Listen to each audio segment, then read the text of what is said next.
Ba'zan hayotimiz bir xillikda juda oddiy o'tadi. Kunlar ketidan kunlar, lekin biz o'zimizdan hech qachon so'ramaymiz. Men qayerga ketyapman?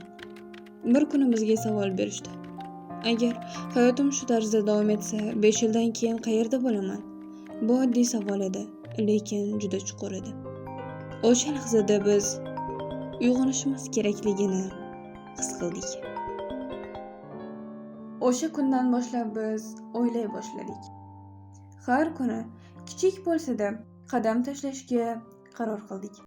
Telefonlarni bir chetga surib, men aslida kim bo'lishni xohlayman degan savol bilan o'zimizga yuzlandik.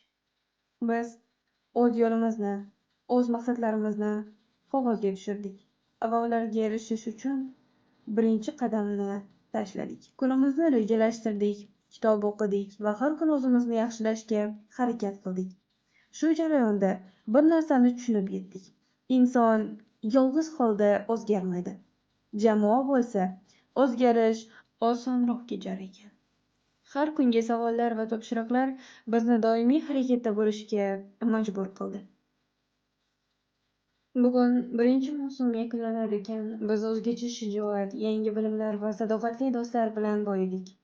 Bu bizning uyg'onishimiz, bu bizning g'alabamiz.